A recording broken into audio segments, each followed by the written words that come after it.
Hello all, welcome back to Lakshmi's library. నేను మీ లక్ష్మి. కథా శ్రోతలందరికీ మీ లక్ష్మి నమస్సుమాంజలి.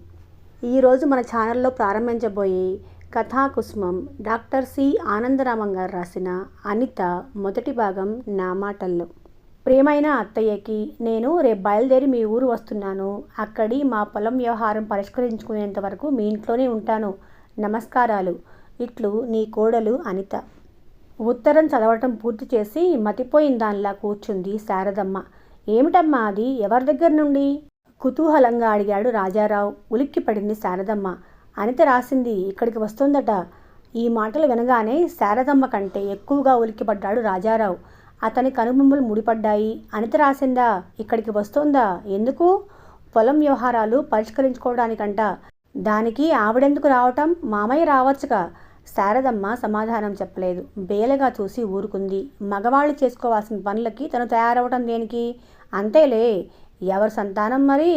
వెటకారంగా అన్నాడు రాజారావు. అప్పటికి శారదమ్మ మాట్లాడలేదు. మా ఇంట్లో దిగటానికి వీల్లేదని ఖండితంగా రాసేయి. ఒంటరిగా పొలం వ్యవహారం పరిష్కరించుకోవటానికి రాగలిగిన వ్యక్తి ఒంటరిగా నివసించకపోలేదు. ఖండితంగా అన్నాడు రాజారావు. శారదమ్మ ముఖం పాలిపోయింది. కొన్ని క్షణాలు మాట్లాడకుండా ఊరుకొని ఎలాగో గొంతు పెగల్చుకొని, పోనీ రానియరాదురా, కొన్నాళ్ళు మన ఇంట్లో ఉంటుంది. నీ స్నేహితులు ఎంతమంది, ఎన్ని రకాల వాళ్ళు మన ఇంట్లోకి రావట్లేదు, ఉండట్లేదు. సొంత మేనకోడలు, ఆ మాత్రం ఉంచుకోలేను అంది. రాజారావు విస్తుపోయి చూశాడు. అతనికి జ్ఞానం వచ్చిన దగ్గర నుండి చూస్తున్నాడు. శారదమ్మ ఎప్పుడు ఎవరి మాటలకు అవునని కానీ కాదని కానీ అనలేదు. ఆవిడ నోట్లో ఎప్పుడూ అలాగే అన్న పదం సిద్ధంగా ఉంటుంది. ఎవరేం చెప్పినా వెంటనే అలాగే అనేస్తుంది. భర్త బ్రతికి ఉన్నన్ని రోజులు అలాగే అంది. కొడుకు యాజమాన్యం స్వీకరించాక అలాగే అంటుంది. తల్లి ఈ బేలతనం చూసి రాజారావు అనేకసార్లు జాలిపడినా అప్పుడప్పుడు చికాకు పడకపోలేదు.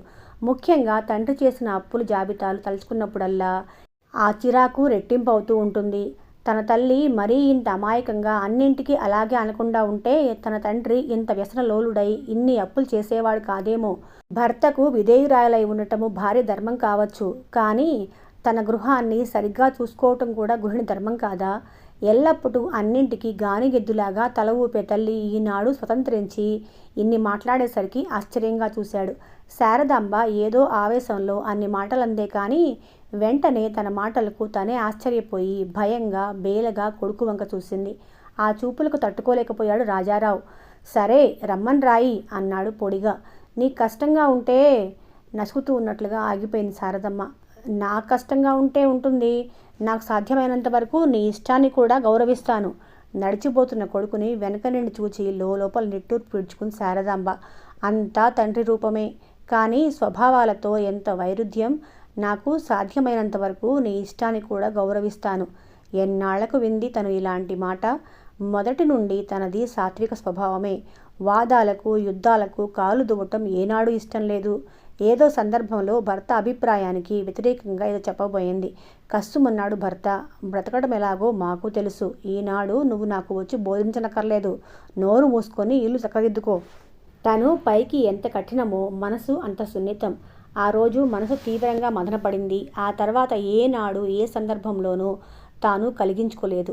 ఆ యాంత్రికమైన అలవాటు రాను రాను తన వ్యక్తిత్వంలో ఒక భాగమై పిల్లల ముందు కూడా అలాగే నిలబడింది. ఈనాటికి తన రాజా నీ ఇష్టాన్ని గౌరవిస్తాను అంటున్నాడు. ఎంతవరకు గౌరవిస్తాడు? తన అంతరాంతరాల్లో కోరిక నెరవేరుతుందా? ఇంటి ముందు ఒక్కసారిగా సందడి చెలరేగింది. కన్నా ఎందుకో అరుస్తున్నాడు. కమల పకపకా నవ్వుతోంది. సుశీల ఇంట్లోకి వస్తూ కూడా పుస్తకం చదవడం మానలేదు. పిల్లలంతా ఇంటికొచ్చారు. శారదాంబ లేచింది. పిల్లలకు త్వరగా కాఫీ పలహారాలు అందించాలనే ఆరాటంలో ఆవిడ ఆలోచనలు ఎక్కడెక్కడ ఎగిరిపోయాయి. సుశీల, రమణారావు గారు వచ్చారు. కాస్త ముఖం కడుక్కొని మంచి చీర కట్టుకుని బయటకు రా. పిల్లల గది ముందు నిల్చొని అన్నాడు రాజారావు. సుశీల కనుబొమ్మలు ముడుచుకున్నాయి. అది గమనించి లక్ష్య పెట్టకుండా త్వరగా రా అన్నాడు ఆజ్ఞాపిస్తున్నట్లు. సుశీల విసుగ్గా లేచింది. రమణారావుని తలుచుకుంటేనే శరీరం చీదరగా ఉంటుందాముకు. రమణారావు తెల్లగానే ఉంటాడు. ఒడ్డు పొడుగు కూడా ఉన్నాడు. కానీ అతని కళ్ళల్లో ఏదో క్రౌర్యం కనిపిస్తుంది సుశీలకు. కొంతమంది కళ్ళు, ముక్కు, నోరు అన్నీ బాగానే ఉన్నా చూడటానికి ఏదో విరక్తిభావం కలుగుతుంది. అతని సమక్షంలో నుండి పరిగెత్తి పారిపోవాలనిపిస్తుంది. కానీ ఆ రమణారావుకి తనను కట్టబెట్టాలని చూస్తున్నాడు అన్నయ్య. రమణారావు పోలీస్ ఆఫీసర్ కొడుకు, చెప్పుకోదగినంత ఆస్తిపాస్తులు కలవాడు. ఈ 2 లక్షణాలతో రమణారావు అన్నయ్యకు బాగా నచ్చాడు. తన అయిష్టం ఎంతగా వ్యక్తపరుస్తున్నా పట్టించుకోవటం లేదు. అన్నింటికంటే జానకి మాటలు తలుచుకున్నప్పుడల్లా భయం కలుగుతుంది. రమణారావు పేరు వింటేనే ఎగిరిపడుతోంది జానకి. రమణారావును ఎంత మాత్రం చేసుకోకు, నా మాట విను, బ్రతికినంతకాలం ఏడుస్తూ కూర్చోవాలి. ఏం, ఎందుకు? జానకి సమాధానం చెప్పలేదు. చెప్పు జానకి. జానకి భుజాలు కుతుపుతూ అడిగింది. జానకి సమాధానం చెప్పకపోగా ఏడ్చేసింది. నన్ను క్షమించు. ఒకవేళ మీ అన్నయ్య నిన్ను ఆ రమణారావుకి ఇచ్చి పెళ్లి చేస్తాడేమో, అప్పుడు నేనేమి చెప్పకూడదు. భగవంతుడి దయ వల్ల అలా జరగని పక్షంలో అంతా చెప్తాను. నీకు కాక ఎవరికి చెప్పుకుంటాను? ఈ మాటలన్నీ రాజారావుకు చెప్పేయాలనిపించింది సుశీలకు. కానీ చెప్పలేదు. జానకితో మాట్లాడాను అని వింటేనే మండిపడతాడు రాజారావు. ఇంకా జానకి మాటలకు విలువిస్తాడా? వద్దన్న రహస్యంగా జానకితో మాట్లాడుతూ ఉన్నందుకు తనను చివాట్లు పెడతాడు. జానకితో ఈ రహస్య సమావేశాలు కూడా కరువవుతాయి. జానకి తల్లి ఒకప్పుడు తమ ఇంట్లో వంట మనిషి, వితంతువు. ఆ తర్వాత ఆవిడ గర్భవతి అయింది. జానకిని ప్రసవించింది. జానకి తండ్రి ఎవరో ఎవరికీ తెలియదు. ఈ సంగతులు జరిగే నాటికి సుశీల పుట్టలేదు. అయినా ఆ నోట ఈ నోట చాలా కథలు వింది. జానకి తల్లి తులసమ్మ వంట పని మానేసింది. ఆవిడకు ఎలా వచ్చిందో ఏమో, వంటలు చేసుకోవాల్సిన అవసరం లేకుండా 4 ఎకరాల నిక్షేపం లాంటి మాగాణి వచ్చింది. రాజారావు పసితనమంతా దర్జాగా గడిచింది. కానీ తండ్రి కళ్ళు మూసి యాజమాన్యం వచ్చాక తమ సంసారపు దర్జా అంతా మేడిపండు వంటిదని తెలుసుకున్నాడు. ఆస్తికి మించిన అప్పును చేసిపోయారు లక్ష్మీపతి గారు. తల గిర్రుమని తిరిగింది రాజారావుకు. ఆ అప్పులన్నీ తీర్చి ఆస్తిని సంరక్షించుకోవటం ఎలాగో అన్నది ఆ రాజారావుకు పట్టుకున్న పెద్ద సమస్య అయిపోయింది. ఆ ధ్యేయంతోనే ఎద్దులా కృషి చేస్తున్నాడు. ఇంట్లో దర్జాలు తగ్గించుకోమని నచ్చ చెప్పలేక సతమతమైపోతున్నాడు. కొడుకు నోటితో చెప్పకపోయినా అతని మనసు అర్థం చేసుకొని వంట మనిషిని మానిపించింది శారదమ్మ. శారదమ్మకు ఏ కాస్త నలతగా ఉన్నా ఎలా తెలుసుకుంటుందో తులసమ్మ రెక్కలు కట్టుకొని వాలి వంటంతా చేసి వెళ్ళిపోతుంది. ఇది రాజారావుకు ఏ మాత్రం నచ్చకపోయినా తల్లి అనారోగ్యం పరిస్థితి, ఇంట్లో పసిపిల్లల ఆలనా పాలన ఆలోచించి సహించి ఊరుకునేవాడు. ఒక వితంతువు కూతురిగా పుడుతూనే అప్రతిష్ట నెత్తిన పెట్టుకుని పుట్టిన జానకికి పులి మీద పుట్రలా మరో అనర్థం చుట్టుకుంది. జానకి నిండు కోర్టులో ముద్దాయిగా నిలబడవలసి వచ్చింది. డబ్బు కోసం ఎవరినో వల్లో వేసుకోవాలని ప్రయత్నించిందని, అతను అడిగినంత డబ్బు ఇవ్వకపోవటం వల్ల పోలీసులను పిలిచి అల్లరి పెట్టాలని ప్రయత్నించిందని కేసు. తనను ఎవరో దుండగలు బలాత్కారంగా కారులో ఎత్తుకుని వెళుతూ ఉంటే సహాయం కోసం పోలీస్ పోలీస్ అని అరిచానని కన్నీళ్లతో జానకమ్మ మొరపెట్టుకున్నా ప్రయోజనం లేకపోయింది. జానకిని ఎంత సౌమ్యురాలో బాగా తెలిసిన వాళ్ళు కూడా జానకిని చూడగానే చెవులు కొరుక్కునేవారు. ఏమోనమ్మా, ఆ తల్లి కూతురే కదా, ఏం జరిగిందో ఎవరికి తెలుసు అని సరదాగా చెప్పుకున్నారు. జానకి నడివీధిలో తల ఎత్తుకుని నిలబడలేని పరిస్థితికి వచ్చేసింది. సుశీల కన్నా జానకి 1 సంవత్సరమే పెద్ద. ఇద్దరు చిన్నప్పటి నుండి కలిసి చదువుకున్నారు. ఊళ్ళో గొడవకి వేగలేక జానకి చదువు మానుకొని మెడ్రాస్ వెళ్ళిపోతూ ఉంటే వెక్కి వెక్కి ఏడ్చింది సుశీల. ఏడవకు సుశీ, మనం అక్క చెల్లెల్లా కలిసిమెలిసి తిరిగాము. కొంతకాలం మెడ్రాస్లో ఉండి అక్కడ చదువుకొని ఈ దుమారం కాస్త తగ్గాక మళ్ళీ ఇక్కడికి వస్తాను బాధగా అంది జానకి. అన్ని మోసాలు అబద్ధాలు, ఇలా లేనిపోని గాథలు పుట్టించి నీ బ్రతుకు బండలు చేస్తే వాళ్ళకేం వస్తుంది? ఉక్రోషంతో అంది సుశీల. అబద్ధమని నువ్వు నేను అరిస్తే నిజాన్ని అబద్ధంగా మార్చగలిగే వాళ్ళు భయపడతారా? ఆపదలో ఉండి పోలీసులను పిలిచినందుకు వాళ్ళే విధంగా నన్ను కాపాడారు. కన్నీళ్లతో విడిపోయిన జానకి సుశీల మళ్ళీ 5 ఏళ్లకు కలుసుకున్నారు. జానకి పూర్తిగా మారిపోయింది. వెనకటి ఉత్సాహం చిలిపితనం ఎగిరిపోయి పూర్తిగా ఉదాసీనంగా తయారైంది. ఊళ్ళో వెనకటి ఉధృతం తగ్గినా జానకిని చూడగానే చెవులు కొరుక్కోవటం మానలేదు. రాజారావుకు జానకి పట్ల ఆర్ద్రభావం లేకపోలేదు. చిన్నతనం నుంచి అతను జానకిని సొంత చెల్లిలా అభిమానించాడు.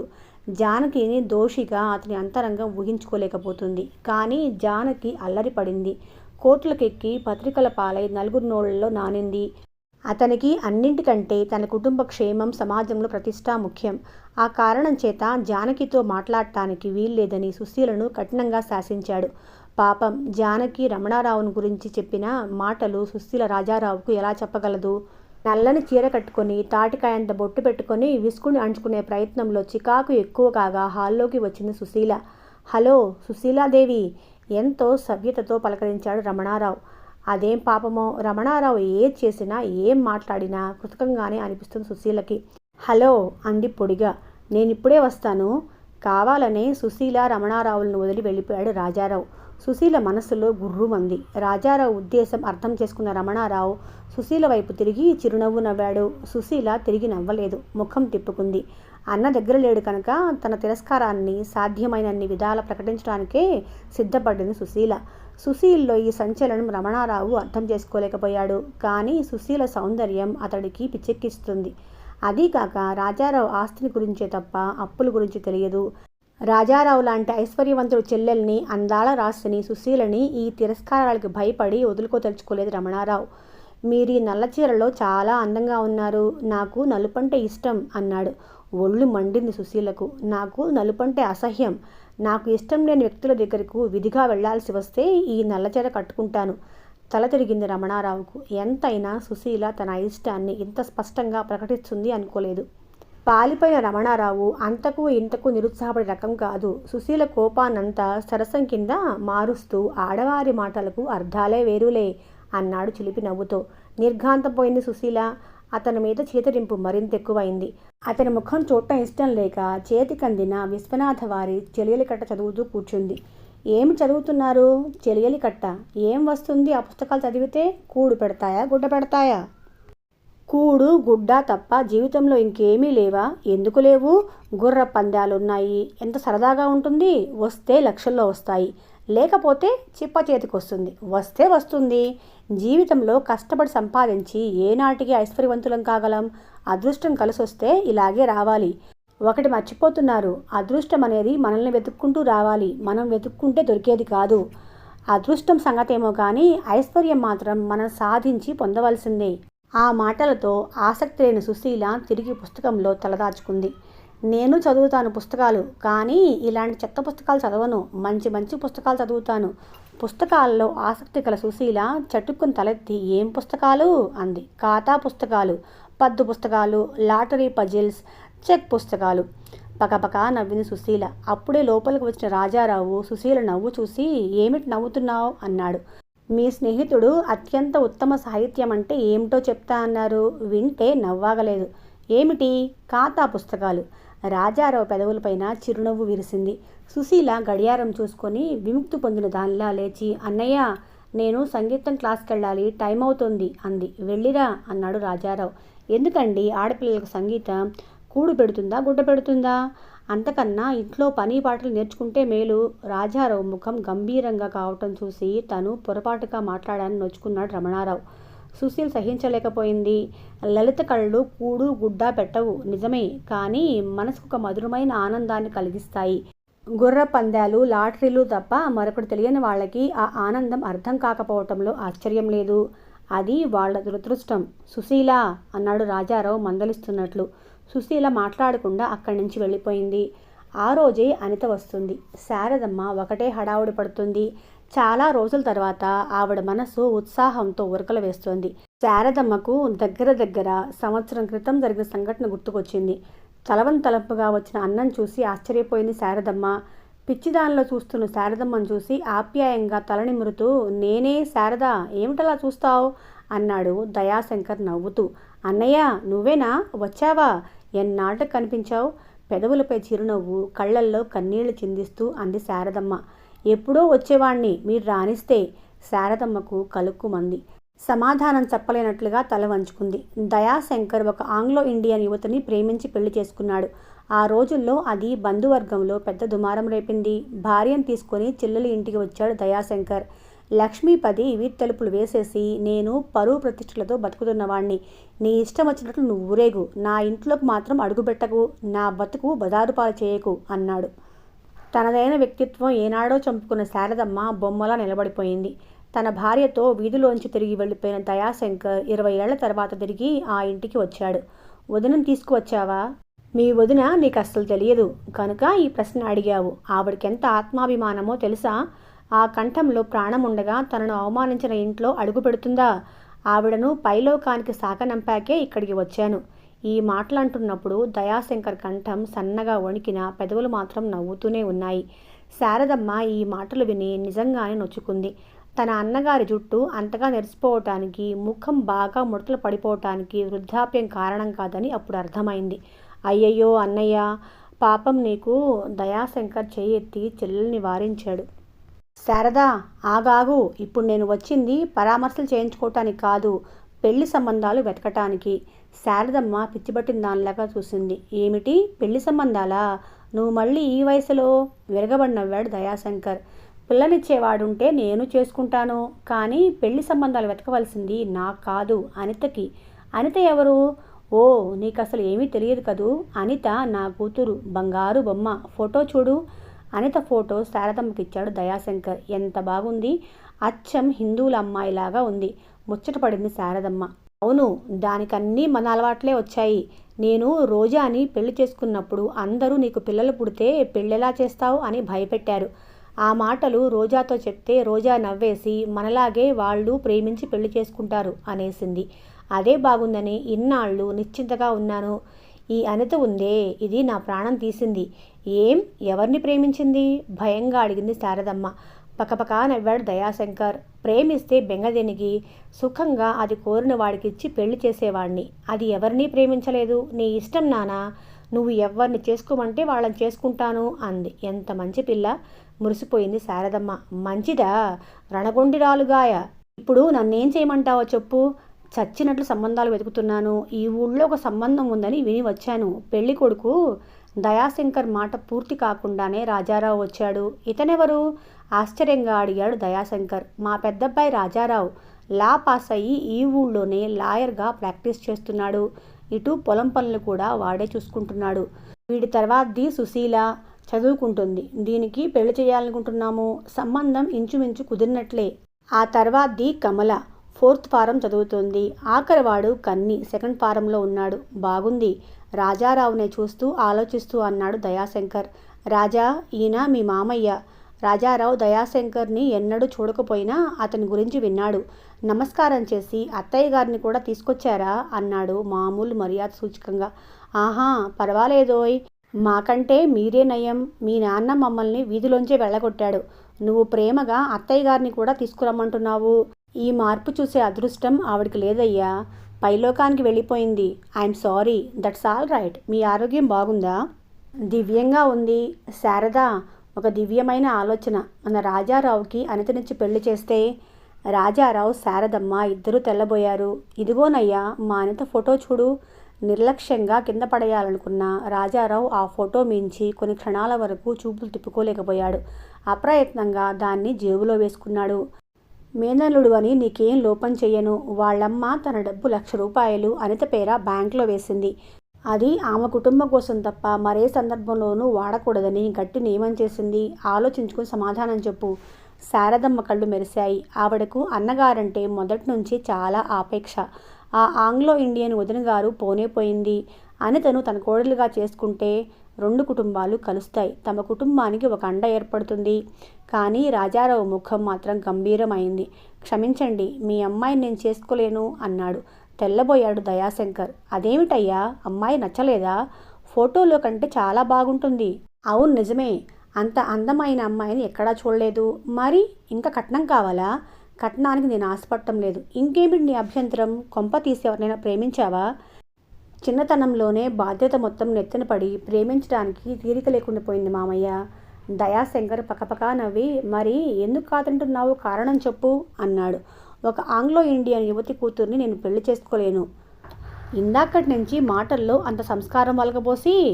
సంస్కారం మాటల్లోనే కాదు మామయ్య, మనసులోనూ ఉంది.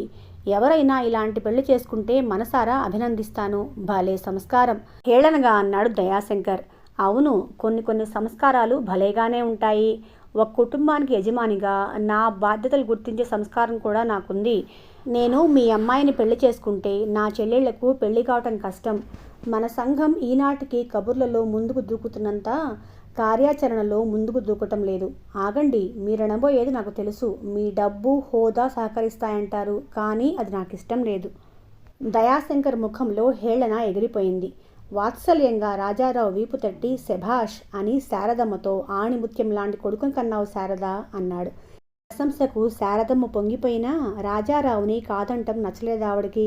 కానీ ఎప్పట్లాగే ఏమీ అనలేకపోయింది. ఆ రోజే దయాశంకర్ వెళ్ళిపోయాడు.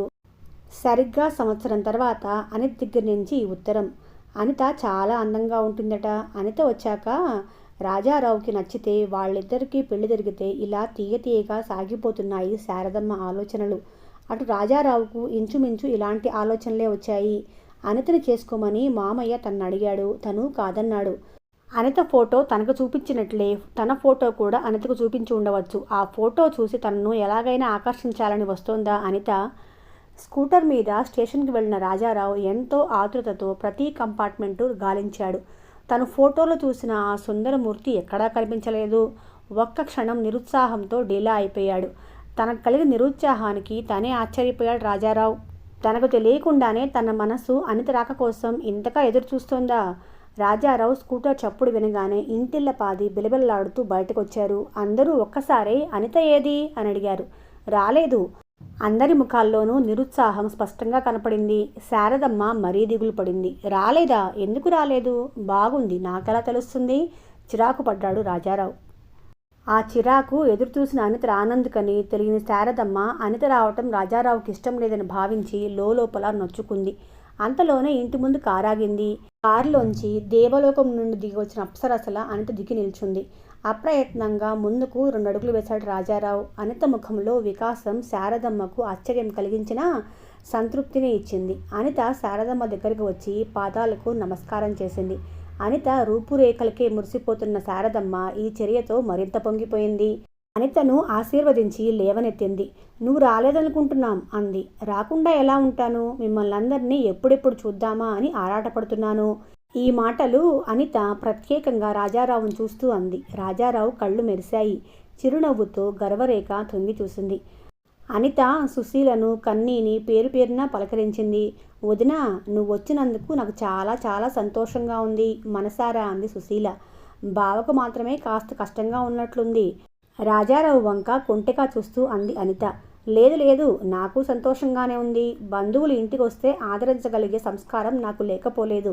రాజారావు గంభీరంగా అనటానికి ప్రయత్నించినా అతను ఆ మాటలు ఉప్పొంగే సంతోషంగా అన్నాడని అతని కళ్ళు చెప్పక చెబుతున్నాయి. నువ్వు కారులో వచ్చావా? కుతూహలంగా అడిగింది కమల. అవును, కారులోనే రావాల్సి వచ్చింది. ఏం చెయ్యను? రాణితో ట్రైన్ ప్రయాణం చాలా ఇబ్బంది. రాణి ఎవరు? శారదమ్మ ఆశ్చర్యంగా అడిగింది. రాజారావు సుశీల కుతూహలంగా చూశారు. నా కూతురు. రారాణి. అనిత డోర్ తెరిచి పట్టుకుంది. 4 ఏళ్ల పాప. అనిత చెయ్యి పట్టుకుని కిందకు దిగింది. శారదమ్మ నెత్తిన పిడుగుపడింది. రాజారావు కాళ్ల క్రింద భూమి కంపించింది. సుశీల ముఖం పాలిపోయింది. కన్న కమల చంటిపాపం చూసిన ఆనందంతో చప్పట్లు కొట్టారు. నీ కూతురా? శారదమ్మ మళ్ళీ అడిగింది. అవునత్తయ్య, నా కూతురు. బాగుంది కదూ? మా నాన్నగారు ఇది చాలా ముద్దుగా ఉంటుందంటారు. చాలా బాగుంది. కన్న కమల కంఠంతో ఒప్పుకున్నారు. ఏం నాన్నగారు నీకు పెళ్లి కాలేదని చెప్పారు? కంఠం వణుకుతూ ఉండగా అంది శారదమ్మ. అవునత్తయ్య, నాకు ఇంకా పెళ్లి కాలేదు. తల గిర్రును తిరగసాగింది రాజారావుకు.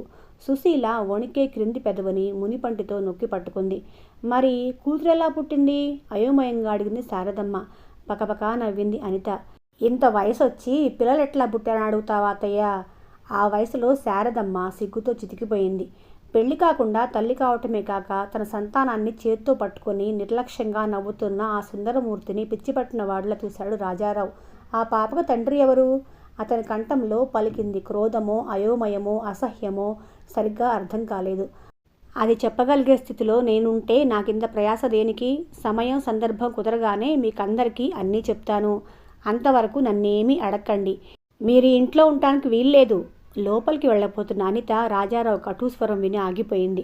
పెంకిగా కవ్విస్తున్నట్లు రాజారావును చూస్తూ, మీ బంధువులను ఆదరించగలిగే సంస్కారం మీకుందన్నారు కదూ ఇప్పుడే. క్షణానికి ఒక మాట మీకు. రాజారావు తడబడ్డాడు. కానీ మీరు? నేను?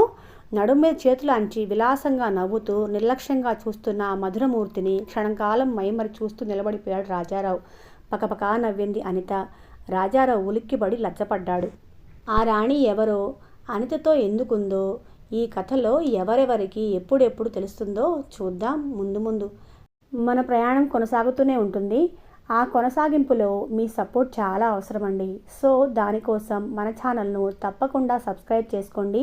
ఇప్పటి వరకు మన కథలు నచ్చినట్లయితే తప్పకుండా ఒక లైక్ కూడా ఇవ్వండి. ఇట్లు మీ లక్ష్మి.